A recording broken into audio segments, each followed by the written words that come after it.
Hello Super League fans, yes I am Mike and I am the Scrutineer and I'm here for SimNews.TV. This is a show all about the GPVWC Super League season which kicks off tomorrow, yes tomorrow on Thursday at 8 o'clock. You can catch it on their YouTube channel or on their website, but this show is going to show you every 2 weeks, the day before, exactly what you can expect of that race. So we're going to go through the car upgrades, we're going to go through the engine upgrades, we're going to go through the engine choices, and we're going to go through the tyre choices every 2 weeks so you can understand exactly what's going on in that Super League race on the Thursday, because it's such an amazing series. It's not just down to the drivers, it's the whole team. So it's all the development, how the teams work together, how the engine manufacturers work together. It's incredible. You have got to watch this series.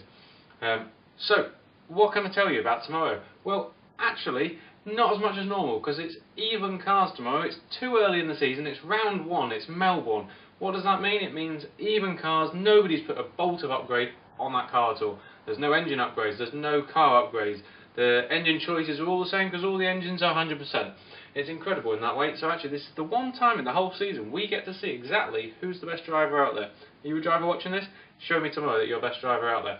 So, there's loads of people that are there. They're in all these different cars. Throughout the rest of the season, they'll be in cars that are all tenths of seconds, seconds apart in some cases, towards the end of the season.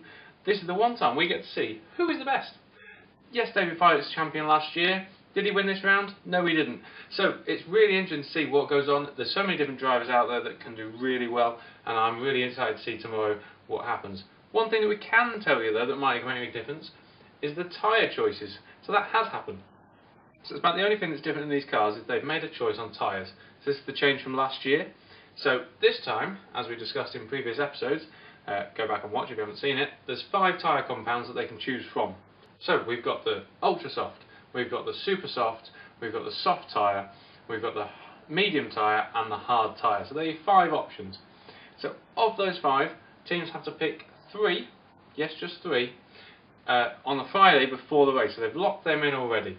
So they can't change that. There are 3 that they have to pick. Any 3. Of those 3, they have to use at least 2 in the race. They can use all 3. So what we have found, this is the first time this has happened, so we actually found out that these cars, the teams on the grid, there's 12 teams on the grid, and they've managed to split themselves nice and neatly for me into 3 groups who have picked different types of tyres. So my first group that I've clubbed together has decided to use the super soft, the soft tyre and the medium tyre. So that's the middle 3 tyres. So they haven't chosen the ultra soft, which is the fastest tyre, and they haven't over 1 lap, and they haven't chosen the hardest tyre, which is the most durable but probably the slowest over a lap. So they picked the nice middle 3. It's quite an even ground. It's a safe bet for the race. May not do that well in qualifying, but it's a safe bet for the race. So these teams that have picked this, you've got our team champions from last year. You've got Norgen, you've got Hawkeye doing that as well. You've got Storm Racing, and you've got Kerno. So they're the ones that have picked those particular 3 combination. The next lot have gone a bit more aggressive with it. They've picked the ultra soft, the super soft and the soft tyre. So they're the 3 choices they picked. They're the 3 fastest tyres over a lap, but they're not particularly durable in that they haven't got the medium or the hard. So that means that they've got good qualifying, quick pace, and these cars are the Adonis team, the Rodball team, you've got the Walters team and the Magcape team. So those are the 4 there that have got that. That's the quickest tyres, but very aggressive strategy, probably a lot of stops coming from them. You've then also got the final group, which they've done a sort of mix of the both. So they've picked the ultra soft, so they've gone for the quick qualifying tyre. They haven't picked the super soft, but they have picked the soft and the medium. So that's where they've got the mix. So they've got a bit of a mixture of the really fast tyre and the longer lasting medium tyre. So it's going to be interesting to see what they do. You'd look there and you'd instantly go, there's your qualifying tyre, there's your race tyres.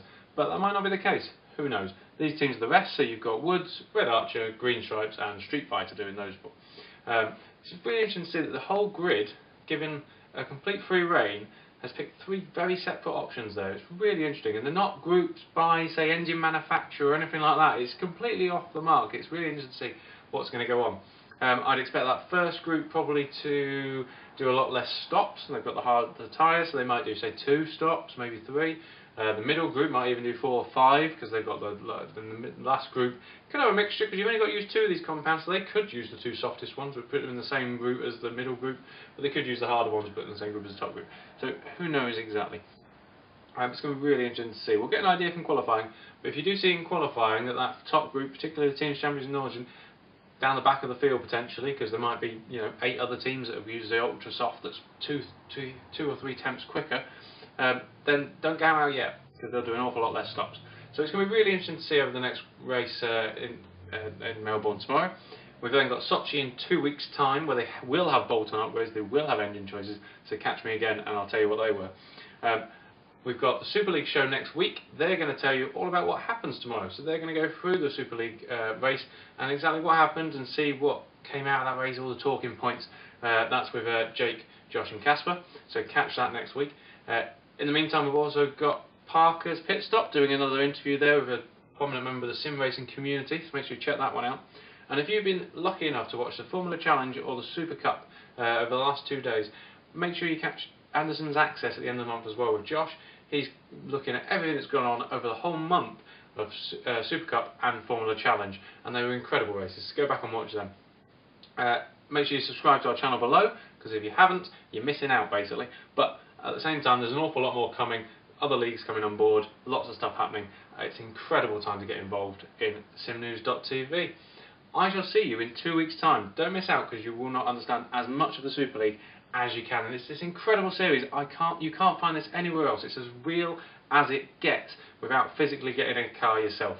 It's incredible. Just watch away, watch back some of the old races, catch up with us, but by all means make sure you watch tomorrow's race and catch up with me in 2 weeks' time. I've been the Scrutineer, and I shall see you next time.